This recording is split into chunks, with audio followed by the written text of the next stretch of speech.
Vive con History Channel historias desde las páginas del tiempo, historias de triunfos y de tragedias, de aventuras y logros, a medida que vamos en busca de la historia.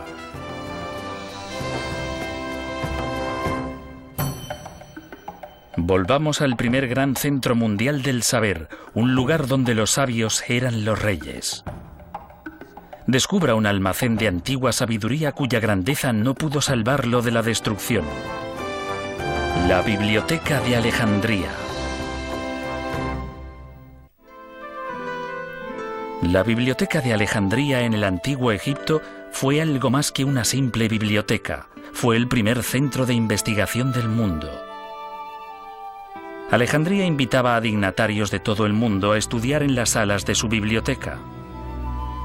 Los estudiosos residentes en la ciudad podían vivir, comer, aprender y trabajar con los visitantes que traían nuevos e importantes conocimientos a Alejandría.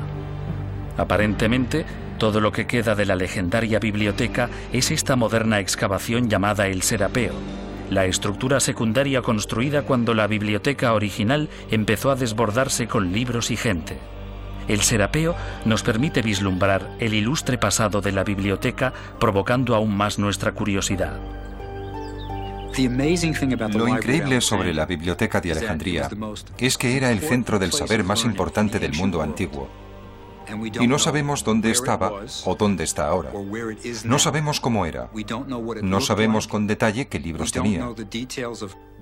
No sabemos quiénes estuvieron allí. Hay más cosas que no sabemos que cosas que sabemos, y fue quizás el fenómeno más importante de la historia intelectual del hombre.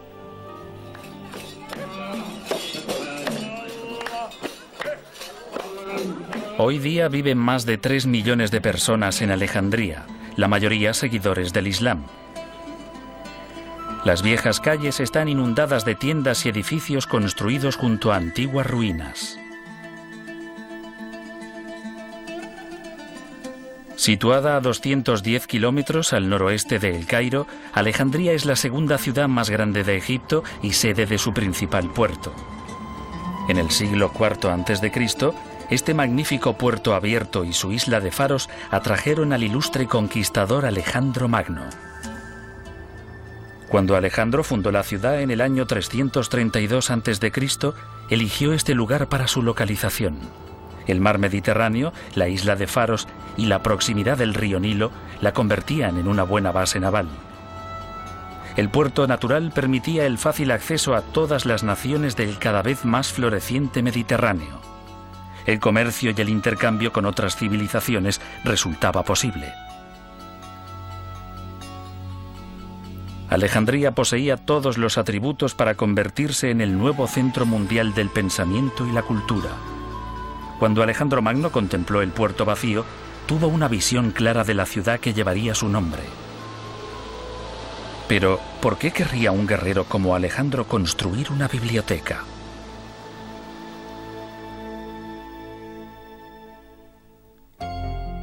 Mucho antes de que Alejandro penetrase en Egipto, generaciones de griegos luchaban por desvelar los enigmas de la existencia. Todo estaba abierto a la investigación. Atenas, en Grecia, se convirtió en el centro intelectual de la antigua Grecia.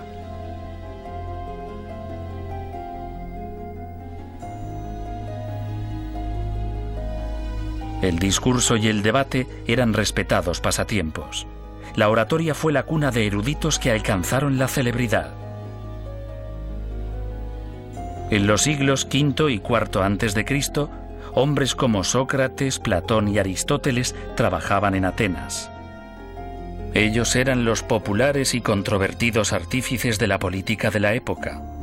Sus antiguas enseñanzas constituyen la base del pensamiento moderno, y sin embargo, las vidas de estos antiguos intelectuales convergieron con la de uno de los más grandes generales de la historia, Alejandro Magno. La tradición cuenta que Alejandro fue discípulo de Aristóteles. Y Aristóteles, desde luego, fue discípulo de Platón, que a su vez lo fue de Sócrates. Platón y Sócrates creían que los sentidos nos confunden, que uno no debía creer lo que veía. Creían en verdades inmutables y eternas, que son aprendidas por la mente, no por los sentidos. Aristóteles dijo, no, nada penetra en la mente si no es a través de los sentidos. Y él, a su vez, enseñó a Alejandro Magno. Alejandro era hijo del rey Filipo de Macedonia, el estado de la antigua Grecia que más rápidamente se expandía. Naturalmente, el rey Filipo deseaba el mejor preceptor del país para su hijo. Así que, a la edad de 13 años, Alejandro fue confiado al gran filósofo Aristóteles. El preceptor despertó en el joven guerrero un amor apasionado por el saber. Los hombres instruidos son tan superiores a los ignorantes como los vivos lo son a los muertos. El destino de los imperios depende de la educación de su juventud. Aristóteles el filósofo, siglo IV a.C.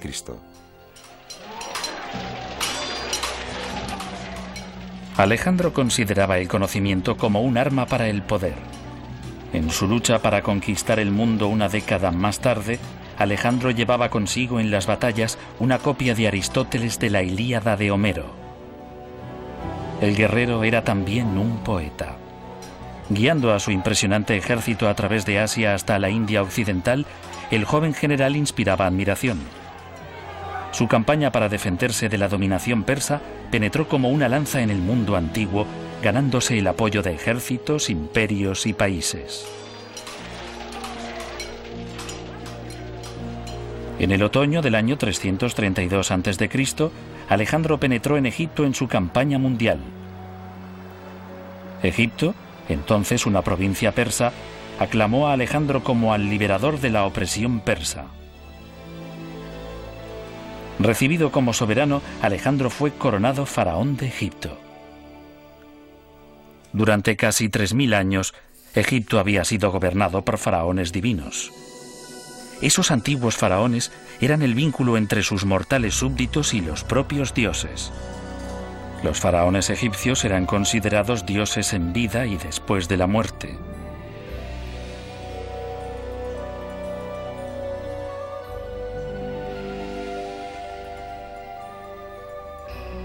Pero Alejandro era griego, no egipcio. No tenía asegurada la vida después de la muerte, y por eso Alejandro Magno buscó su propia inmortalidad. En lo profundo del desierto de Siwa, Alejandro consultó el oráculo de El Oculto, el gran dios egipcio Amón. La leyenda cuenta que Alejandro guardaba un secreto, que era el descendiente no del mortal rey Filipo, sino hijo del propio dios Amón.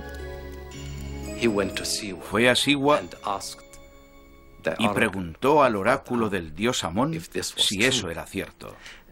Y en un sueño vio al dios Amón abrazar a su madre. Así que esta era la garantía, la confirmación de su pretensión. Entonces preguntó a su padre, el dios Amón, si quería que él hiciese algo. Y la respuesta vino también a través de un sueño. Rey, soy el dios Amón que te habla. Ve y funda una ilustre ciudad donde está la isla de Faros. Él inmediatamente hizo esto.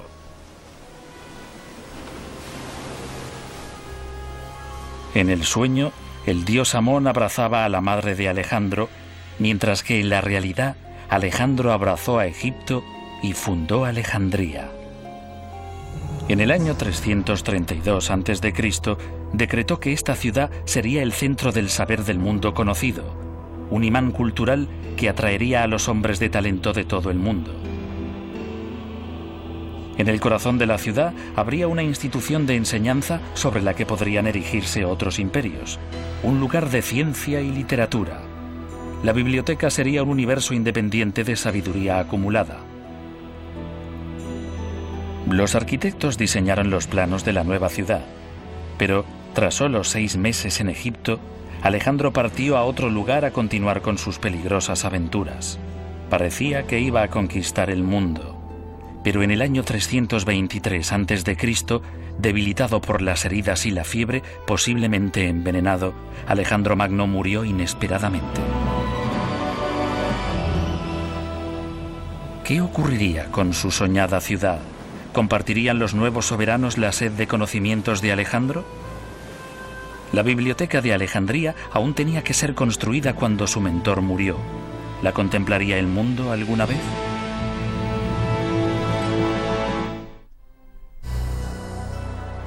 Con la fundación de Alejandría se inició un nuevo y brillante período de la historia de Grecia. Era el amanecer de un nuevo imperio y de una nueva forma de pensamiento.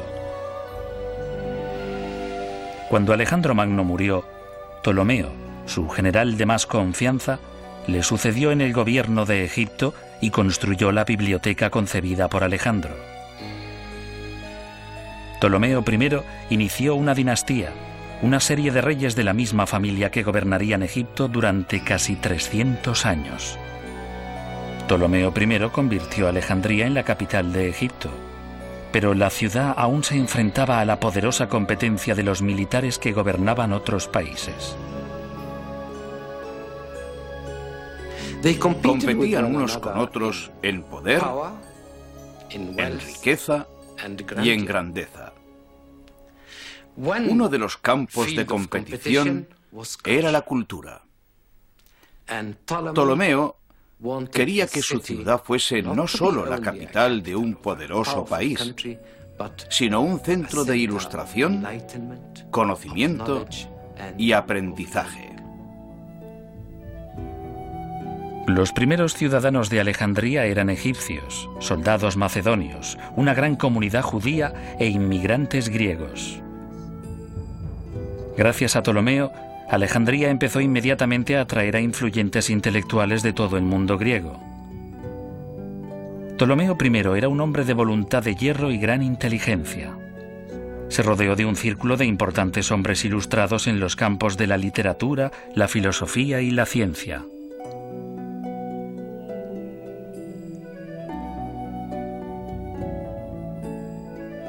El arquitecto Demetrio de Falero asistió a Ptolomeo en el diseño de los planos del nuevo centro.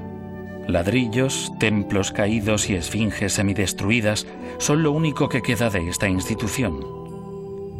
Se cree que el Serapeo, la biblioteca hija, fue construido más hacia el interior que la biblioteca principal y el museo. ¿Dónde estaba situada la parte principal de la biblioteca? La biblioteca de Alejandría nos plantea hoy más preguntas que respuestas. Una de las cosas importantes de la biblioteca de Alejandría es dónde estaba situada, y nadie está seguro de ello. Creemos que estaba a la orilla del agua, y que esto explicaría dónde se encuentra ahora, bajo el agua. Tampoco sabemos cómo era. No hay documentos coetáneos que proporcionen realmente una descripción de la biblioteca, así que nos preguntamos de verdad cómo era. ¿Tenía 2 pisos? ¿Tenía 3 pisos? ¿Era oscura o tenía una buena iluminación? Hay muchas cosas que no sabemos sobre la biblioteca. La biblioteca principal estaba construida probablemente cerca del puerto, en el barrio griego real de Alejandría.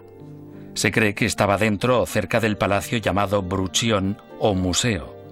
Los estudios que se desarrollaban allí eran costeados por la Casa Real. Muchos sabios locales recibían un sueldo del rey. Los ptolomeos estaban lógicamente orgullosos de su biblioteca.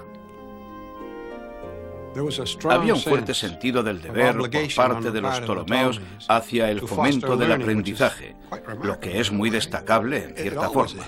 Siempre lo es, ya que sus preocupaciones reales eran el poder, la seguridad de la dinastía y los problemas de Egipto, que eran enormes. Una de las cosas que hizo Ptolomeo fue coleccionar libros. No sabemos con detalle qué libros tenía. No sabemos quiénes estuvieron allí. Hay más cosas que no sabemos que cosas que sabemos, y fue quizás el fenómeno más importante de la historia intelectual del hombre.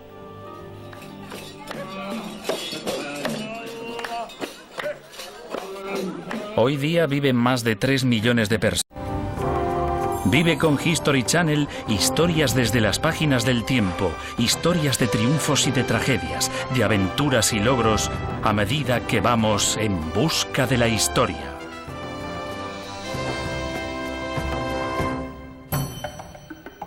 Volvamos al primer gran centro mundial del saber, un lugar donde los sabios eran los reyes. Descubra un almacén de antigua sabiduría cuya grandeza no pudo salvarlo de la destrucción. La Biblioteca de Alejandría. La Biblioteca de Alejandría en el antiguo Egipto fue algo más que una simple biblioteca. Fue el primer centro de investigación del mundo. Alejandría invitó la biblioteca original, empezó a desbordarse con libros y gente. El serapeo nos permite vislumbrar el ilustre pasado de la biblioteca, provocando aún más nuestra curiosidad. Lo increíble sobre la Biblioteca de Alejandría es que era el centro del saber más importante del mundo antiguo.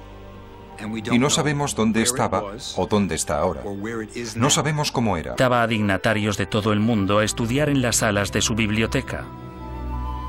Los estudiosos residentes en la ciudad podían vivir, comer, aprender y trabajar con los visitantes que traían nuevos e importantes conocimientos a Alejandría.